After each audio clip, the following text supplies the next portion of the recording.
Why do some emotions drain us while others seems to energize us? Why does fear leaves us exhausted while love leaves us expanded? Why does resentment feel heavy while gratitude feels light? Most people think emotions are simply feelings, temporary temporary experience that come and go. But what if emotions are much more than that? What if emotions are biological instructions? What if emotions are energetic signals? What if emotions are constantly shaping the state of your nervous system? Now think about the emotions most people experience every day: stress, frustration, impatience, anger, worry, guilt, fear, competition, comparison. These emotions have something in common. They contract awareness, they narrow perception, they focus attention on problem, on threats, on what is missing, on what could go wrong. And because of that, they consume enormous amounts of energy. Now imagine driving a car with one foot on the escalators and one foot on the brake. The engine works harder, fuel is wasted, parts wear out faster. Eventually, the entire system becomes exhausted. This is what chronic stress does to the human body. Now, let us look at a completely different group of emotions: love, compassion, appreciation, kindness, joy, inspiration, freedom. These emotions creates a completely different experience. Instead of contraction, they create expansion. Instead of separation, they create connection. Instead of survival, they create coherence. And that difference changes everything. Now here is something fascinating. When people experience elevated emotion, their heart rhythms becomes more orderly, more harmonious, more coherent. The brain begins receiving a different signal. The nervous system begins responding differently.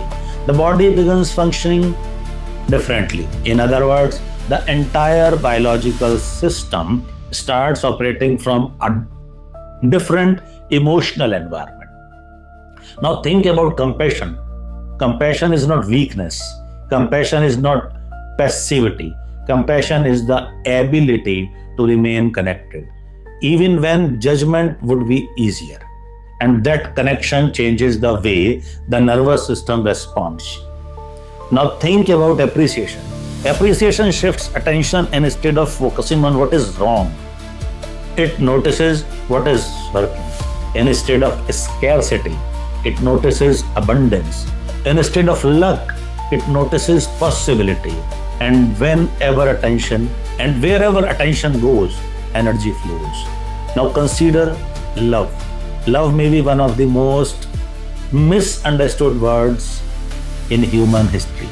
Many people think love is merely an emotion, but perhaps love is also a state of being, a state where separation decreases, a state where connection increases, a state where the body feels safe enough to open rather than protect. Now remember this, the nervous system is always asking one question: am I safe? If the answer is no, survival takes over. If the answer is yes, growth becomes possible.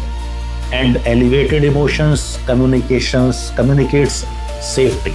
Not because life becomes perfect, but because the internal environment changes. Now imagine two people facing the exact same challenge. One faces it from fear, the other faces it from compassion and gratitude. The challenge is identical, but the biology is not. The nervous system is not. The perception is not. The response is not. Because emotions influences the lens through which we experience reality. Now this may explain why elevated emotions are so important in transformation. You cannot continuously live in fear and expect to create a future built from freedom. You cannot continuously rehearse lack and expect to embody abundance. The emotional state must become aligned with the future you wish to create. Now, this does not mean suppressing difficult emotions. It does not mean pretending everything is wonderful. Real transformation is not emotional denial, it is emotional mastery, the ability to consciously choose where your attention and energy rest. Now imagine practicing elevated emotions every day, not waiting for life to give you a reason, but generating them intentionally. Appreciation, compassion, love, kindness, gratitude. Again and again and again. What happens? The body learns, the nervous system learns, the brain learns, the emotional baseline begins changing, and eventually those emotions stop feeling unusual. They start feeling natural. Now, elevated emotions are no longer occasional visitors. They become part of who you are. And when that happens, your identity begins changing because every emotion carries information. Every emotion carries energy. Every emotion influences biology. And some emotions help the body survive, while others help the body thrive. Perhaps this is why elevated emotion matters so much. Not because they make us feel good for a moment, but because they teach the body a different way to live, a different way to perceive, a different way to create, a different way to be.